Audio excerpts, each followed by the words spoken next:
So my question says, the predicted hours of sunlight for the 21st of every month in the year 2017 in the town of Thousand Oaks, California is shown in the table below. Use this data to create a scatter plot for the number of hours of daylight y in Thousand Oaks on the day of the year x. Write a sinusoidal function that models the number of hours of daylight in Thousand Oaks on a given day of the year 2017. Predict the hours of daylight there will be on March 16th, and predict the hours of darkness there will be on February 25th.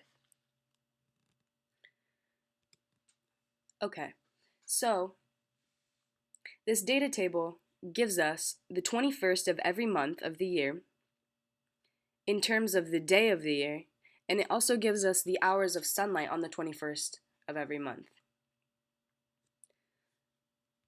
So the 21st of January is the 21st day of the year, the 21st of February is the 52nd day of the year, and the 21st of March is the 80th day of the year, and so on.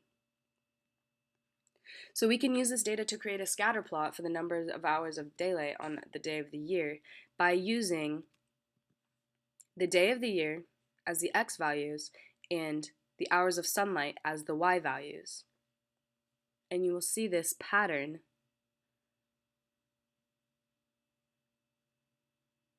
that is shown by this that represents this data. And if you look closely at this data, you will see that the 21st of June is the longest day of the year, and December 21st is the shortest day of the year.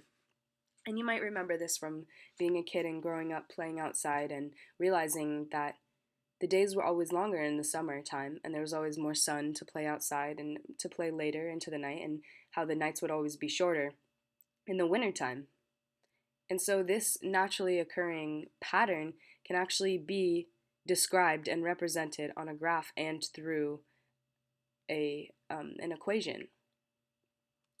And so in order to write the equation for this graph, we need to figure out what kind of equation would best suit this graph. And using our knowledge of sine and cosine and the parent functions and how the graphs of the parent functions look, we can determine that a negative cosine graph would best suit this set of data and best help us to write an equation. So the equation for the negative cosine graph would look like y equals negative a cosine b parentheses x minus c parentheses plus d. There are four values we need to find in order to write this equation, which is a, b, c, and d. So we should start by finding the amplitude of this function. And we can do this by using all of these numbers that were given to us in the data table. And so in order to find the amplitude, we need to find the distance from the middle of the graph to the top. And so we can do this by using the highest number and the lowest number, subtracting the two, and dividing by 2, and that would end us up with somewhere in the middle, would put us somewhere in the middle over here. So here's our equation, and we're solving for A. We're trying to find A. And so we take the maximum and the minimum hours of daylight, subtract 9.87 from 14.43, and divide by 2, and this will give us 2.28. So this is the amplitude of our function.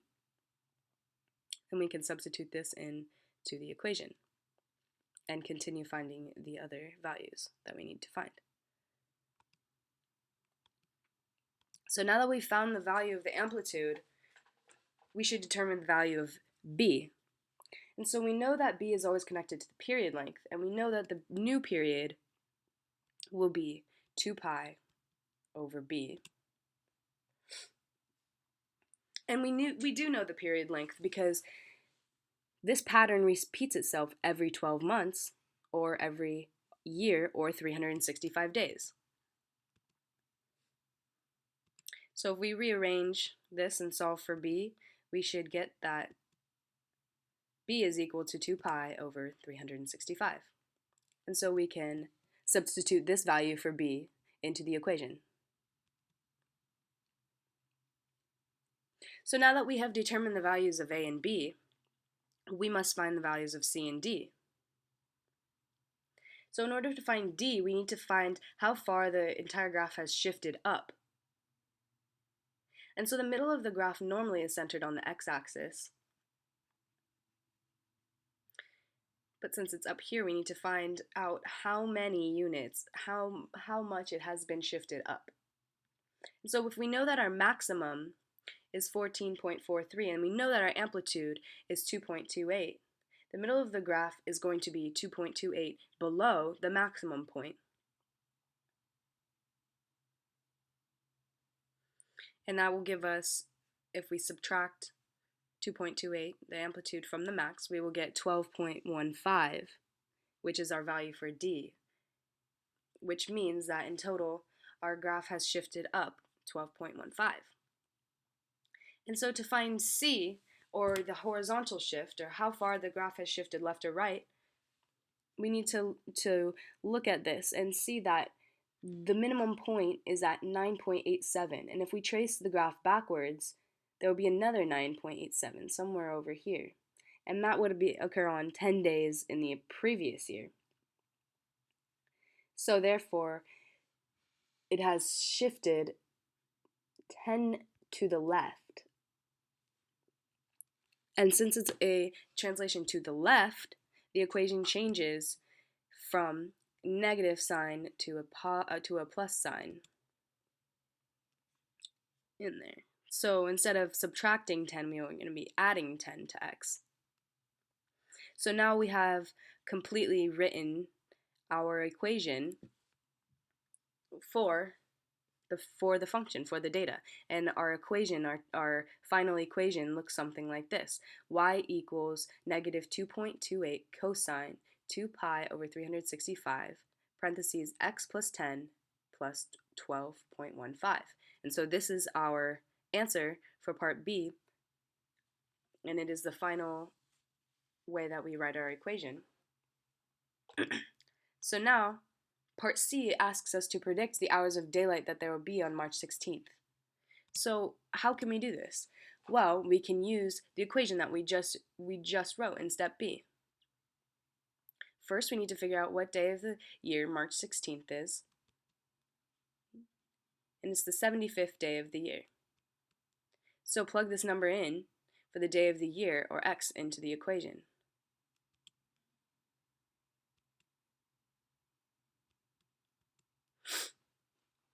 So here we have 75 plugged in for x, and I will add these, and then we will multiply.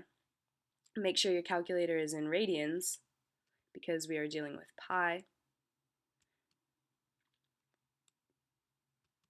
And multiply 2 pi by 85 and divide by 365.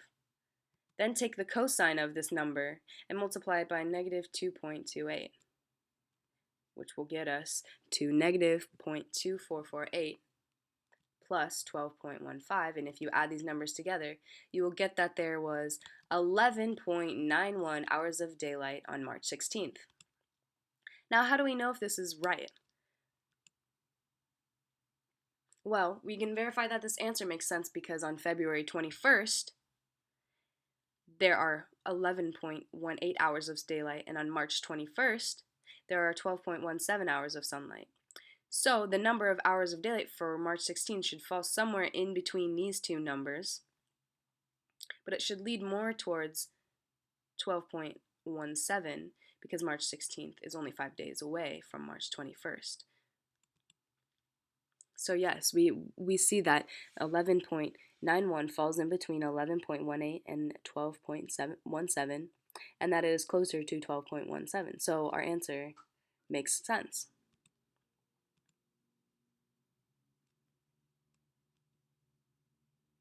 And the last part of this question is asking us to predict the hours of darkness on February 25th.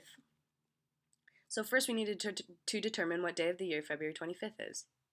And it's the 56th day of the year. So we should substitute this value into the equation for the variable x, and then we should solve. So here we have 56 put in for the variable x into the equation.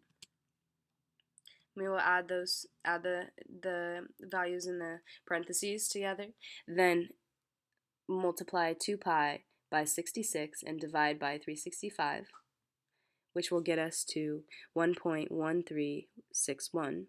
And we'll take the cosine of this number, multiply it by negative 2.28, and we will get this number, which we will add 12.152, and we will get 11.19 hours of daylight.